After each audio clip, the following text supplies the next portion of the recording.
سلمان اکرم راجہ صاحب دیکھیں گے. اس کے علاوہ رؤف حسن کی سربراہی میں ایک تھنک ٹینک بنے گا اور وہ تھنک ٹینک جو ہے معاملات کے حوالے سے اپنی ان پٹ دے گا اور یہ تمام جو فیصلے کیے گئے ہیں بانی تحریک انصاف عمران خان کی طرف سے وہ اس کے جو نوٹیفیکیشنز ہیں وہ 8 ستمبر یعنی کل کا جو پی ٹی آئی کا جلسہ ہے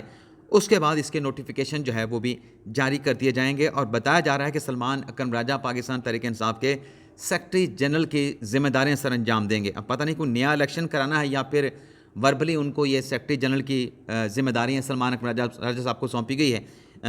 آنے والے دنوں میں یہ بات بھی کلیئر ہو جائے گی. اس کے علاوہ ناظرین اسلام آباد ہائی کورٹ میں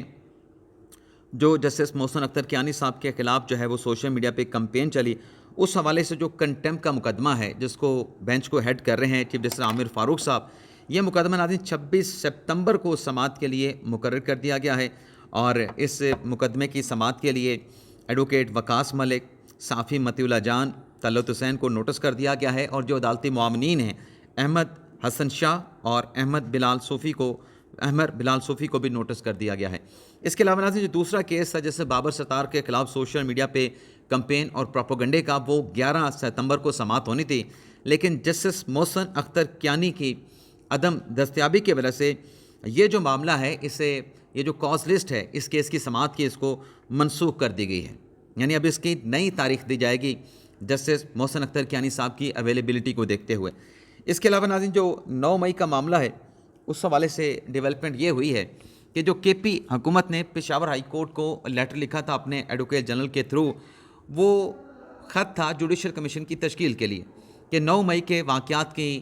پشاور ہائی کورٹ کی نگرانی میں تحقیقات کروائی جائیں, انکوائری کرائی جائے, ایک کمیشن تشکیل دیا جائے جس کو ہیڈ کریں chief justice Peshawar high court, حاضر سروس ججز بھی اس کمیشن میں شامل ہوں. لیکن پشاور ہائی کورٹ نے وہ جو ریکویسٹ تھی کے پی حکومت کی اس کو ڈکلائن کر دیا تھا کہ یہ پراپر طریقہ کار کے مطابق لیٹر نہیں لکھا گیا. اگر پراپر طریقہ کار کے مطابق لیٹر آئے گا تو کنسیڈر کیا جائے گا, اس پہ غور و خوض ہوگا. اب ناظرین کے پی حکومت کی جانب سے ایک اور خط جو ہے جس کی تصدیق خیبر پختونخوا کے وزیر قانون نے کر دی ہے کہ انکوائری آرڈیننس 1969 کے تحت یہ لیٹر لکھا گیا ہے 9 مئی کے واقعات کی انویسٹیگیشن انکوائری کے لیے, جس میں پشاور ہائی کورٹ سے یہ کہا گیا ہے کہ حاضر سروس جج کی سربراہی میں جو ہے وہ جوڈیشل کمیشن تشکیل دے کے اس معاملے کی جو ہے وہ انویسٹیگیشن انکوائری کروائی جائے. اب آ جاتے ہیں ناظرین جو چودھری خاندان کا جو معاملہ ہے کہ پرویز الہی اور چودھری شجاعت حسین میں کیسے اور کیا معاملہ طے پائے ہیں. چودھری شجاعت حسین اور پرویز الہی صاحب کے خاندان کے جو تعلقات, ان کی جو وزیداری ہے وہ کسی سے ڈھکی چھپی نہیں. لیکن جب کاف لیگ پاکستان تحریک انصاف میں شامل ہوئی تو فیملی میں کچھ اختلافات نے جنم لیا, جس کا نتیجہ ہم نے یہ دیکھا کہ جب عمران خان کے خلاف مارچ 2022 میں عدم اعتماد کی تحریک آئی تو دونوں بھائیوں میں, ویسے تو کزن ہے لیکن ان کا تعلق بھائیوں سے بھی بڑھ کے تھا, تو اس میں اختلاف دیکھا گیا. Chaudhry Shujaat Hussain P D M کے ساتھ, آصف علی زرداری اور نون لیگ کے ساتھ چلنا چاہ رہے تھے, لیکن پرویز الہی صاحب جو کہ خواہش مند تھے کہ انہیں پنجاب کا وزیر اعلیٰ بنایا جائے, ان کی اس خواہش کو بھی جو ہے وہ انٹرٹین کیا گیا, اس کو ایکسیپٹ کیا گیا, انہیں پنجاب کا وزیر اعلیٰ بنانے کا فیصلہ بھی کر لیا گیا. لیکن بعد ازاں اپنے بیٹے کے کہنے پہ پرویز الہی صاحب جو ہیں وہ عمران خان کی سائٹ پہ چلے گئے, بنی گالہ میں جا کے عمران خان صاحب کے ساتھ ملاقات کر لی, اور پھر وہ پی ٹی آئی کے پلیٹ فارم سے جب حمزہ شہباز شریف نہیں رہے پنجاب کے وزیر اعلیٰ تو پھر وہ پی ٹی آئی کی طرف سے پنجاب کے وزیر اعلیٰ بن گئے. اور پھر ایک موقع پہ جا کے چودھری پرویز الہی نے جو اپنا پورشن تھا کاف لیگ کا وہ انہوں نے پاکستان تحریک انصاف میں ضم کر دیا. لیکن تعلقات دونوں خاندانوں میں جو ہے چودھری شجاعت حسین اور پرویز الہی کے مابین جو ہے وہ منقطع ہو گئے, بلکہ انتہائی خراب ہو گئے. اب ناظرین خبر یہ ہے کہ دونوں کے مابین, دونوں خاندانوں کے مابین برف پگھلی ہے اور ملاقات کروائی گئی ہے چودھری پرویز الہی اور چودھری شجاعت حسین کے مابین. اور اس ملاقات کا جو سہرا ہے وہ چودھری وجاہت حسین کے سر جاتا ہے, جو چودھری پرویز الہی کے پاس گئے, ان کو جا کے قائل کیا کہ چودھری شجاعت حسین بڑے ہیں, آپ جائیں ان کے ساتھ بات کریں, ان کے ساتھ جا کے ملاقات کریں. تو پھر چودھری پرویز الہی صاحب وجاہت حسین صاحب کے کہنے پہ قائل ہو گئے, رضامند ہو گئے. لاہور میں پھر ملاقات ہوئی چودھری پرویز الہی کی چودھری شجاعت حسین کے ساتھ, جس میں گلے شکوے بھی ہوئے. لیکن گل و شکووں کے ساتھ اس بات پہ اتفاق کیا گیا کہ جو ذاتی معاملات ہیں، خاندانی معاملات ہیں، ان کو اتفاق رائے کے ساتھ طے کیا جائے گا، اور فیملی کے تعلقات میں بہتری کے حوالے سے بتایا گیا ہے کہ یہ ملاقات جو ہے وہ کی گئی تھی۔ لیکن ناظرین ذرائع یہ بھی بتاتے ہیں کہ اس ملاقات میں صرف خاندانی اور ذاتی تعلقات پہ گفتگو ہوئی، سیاسی امور کے اوپر کسی قسم کا تبادلہ خیال نہیں کیا گیا، لیکن جب یہ دونوں خاندان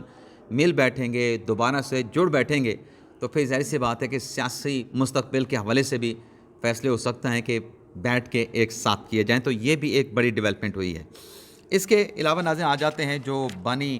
تحریک انصاف عمران خان سے جڑی جو خبریں ہیں، اس میں ایک تو ناظرین پیش رفت یہ ہوئی ہے کہ ٹائمز آف اسرائیل میں ایک آرٹیکل چھپا ہے عمران خان صاحب کے حوالے سے۔ ایک بلاگر ہیں، خاتون بلاگر ہیں نور بیشوروا، ان کی طرف سے آرٹیکل لکھا گیا ہے جس میں انہوں نے یہ دعویٰ کیا ہے، اب اس کا کوئی ثبوت نہیں ہے، ان کا دعویٰ ہے، خود بھی انہوں نے خاتون بلاگر نے یہ کہا ہے کہ ایسی اطلاعات ہیں کہ عمران خان صاحب کا جو برطانوی سسرال ہے، یعنی گولڈ سمٹ جو خاندان ہیں، اس کو پیغام بھیجا گیا عمران خان صاحب کی طرف سے اسرائیل کے ساتھ تعلقات معمول پر لانے کے لیے، اور اس میں یہ گفتگو ہوئی کہ تعلقات کو معمول پر لانے کے حوالے سے عمران خان صاحب کی طرف سے رضامندی کا اور جو مذہبی گفتگو ہے اسے اعتدال پر لانے کا جو ہے وہ اشارے دیے گئے عمران خان کی طرف سے اسرائیل کو بذریعہ گولڈ سمت خاندان کے ذریعے۔ آپ کو یاد ہوگا کہ جب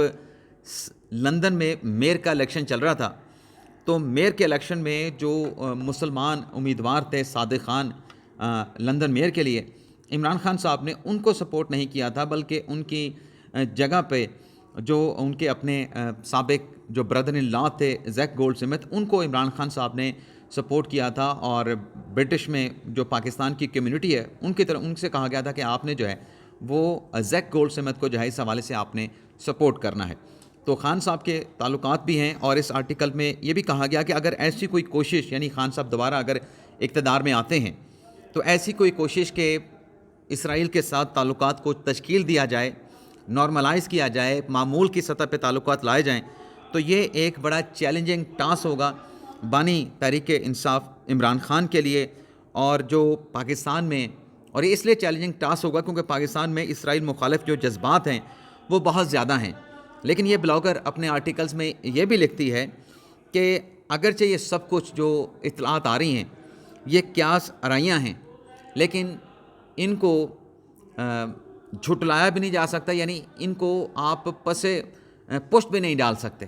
اور پھر اس آرٹیکل میں جو کہ ٹائمز آف اسرائیل میں شائع ہوا ہے، یہ بھی کہا گیا ہے، میں آپ کو پڑھ دیتا ہوں کہ عمران خان کی منفرد پوزیشن، تعلقات اور اسٹریٹجک سوچ اسرائیل پاکستان تعلقات کو بہتر کر سکتے ہیں۔ یہ بلاگرز نے، خاتون بلاگرز نے یہ بھی لکھا ہے، اسرائیل اور اس کے اتحادیوں کو ہر ممکن کوشش کرنی چاہیے کہ عمران خان دوبارہ پاکستان سیاست میں حصہ لینے کے لیے آزاد ہوں اور وہ آواز بن کر جو ہے ان کی ترجمانی کر سکیں۔ تو اس قسم کی باتیں بھی جو ہیں، اس قسم کا خلاصہ بھی جو ہے اس آرٹیکل میں جو ہے وہ شائع کیا گیا ہے۔ اب آ جاتے ہیں کہ عمران خان صاحب کے جنرل فیض حمید کے ساتھ کیسے غیر قانونی تعلقات کی تصدیق اور عمران خان صاحب کے خلاف شواہد کیا ہیں، کیونکہ جب سے ناظرین جنرل فیض حمید صاحب کو اریسٹ کیا گیا ہے اور ان کے کورٹ مارشل کے حوالے سے آئی ایس پی آر نے اعلامیہ جاری کیا ہے، اور پھر ابھی جو چند روز پہلے D G I S P R کی پریس کانفرنس ہوئی، اس میں تو پرٹیکولر پہلے جو اندازے لگائے جا رہے تھے کہ عمران خان صاحب کا جو ٹرائل ہے وہ بھی ملٹی کورٹ میں ہو سکتا ہے، جنرل فیض کے ساتھ عمران خان صاحب بھی نتھی ہوں گے، کیونکہ سہولت کاری کے نیٹ ورک کی بات کی جا رہی ہے کہ 9 مئی ہو گیا، اس کے علاوہ ملک میں عدم استحکام ہو گئے، تو پورا ایک نیٹ ورک موجود تھا، یہ دعوے کیے گئے۔ لیکن اب آج جو ایک اور آرٹیکل انصار عباسی صاحب نے لکھا ہے، اس میں ایک تو انہوں نے یہ کہا ہے کہ ان کی اپنے کسی سورس کے ساتھ جو گفتگو ہوئی، پورا ایک لمبا چوڑا آرٹیکل ہے، میں پورے آرٹیکل پہ نہیں جاؤں گا، لیکن جو خاص پورشن ہے صرف وہی آپ کے سامنے رکھنے جا رہا ہوں۔ جب انصار عباسی صاحب نے کہا کہ میں نے اپنے ذریعے سے پوچھا کہ یہ جو فیض حمید صاحب کو اریسٹ کیا گیا ہے کیا، اور جو کہا جا رہا ہے کہ خان صاحب بھی اس معاملے سے جڑے ہیں، تو کیا اس بات کے ثبوت شواہد موجود ہیں کہ آفٹر ریٹائرمنٹ، یعنی جنرل فیض صاحب کی ریٹائرمنٹ کے بعد عمران خان صاحب کے ان کے ساتھ جو ہے وہ مجرمانہ تعلقات ہیں۔ مجرمانہ تعلقات کیا ہوتے ہیں؟ یعنی غیر قانونی تعلقات جس کی قانون اجازت نہ دے۔ اچھا، قانون غیر قانونی کیسے کہہ سکتے ہیں؟ کیونکہ آرمی کا جو ایکٹ ہے اس کا ایک کوڈ آف کنڈکٹ ہے کہ اعلیٰ جو سینسٹیو عہدوں پر جو فوج کے افسران ہوتے ہیں جب وہ ریٹائر ہوتے ہیں تو ایک پرٹیکولر پیریڈ ہے، اس پیریڈ کے گزرنے تک جو ہے وہ اس قسم کی سیاسی ایکٹیویٹیز میں حصہ نہیں لے سکتے، شامل نہیں ہو سکتے۔ تو اس پہ انصار عباسی صاحب نے کہا کہ جب میں نے یہ پوچھا کہ کیا ریٹائرمنٹ کے بعد جنرل فیض کے عمران خان کے ساتھ کوئی مجرمانہ غیر قانونی تعلقات تھے، تو ذریعے کی جانب سے جواب یہ دیا گیا، مطلب اس بات میں ہاں میں جواب دیا گیا کہ بالکل اس بات کی تصدیق کی جاتی ہے کہ عمران خان اور فیض حمید کے مابین جو ہے وہ مجرمانہ تعلقات تھے۔ لیکن کیا یہ جو مجرمانہ تعلق ہے، یہ بھی سوال پوچھا انصار عباسی صاحب نے کہ جو 9 مئی کا واقعہ ہے، 9 مئی 2023 کا جو واقعہ ہے،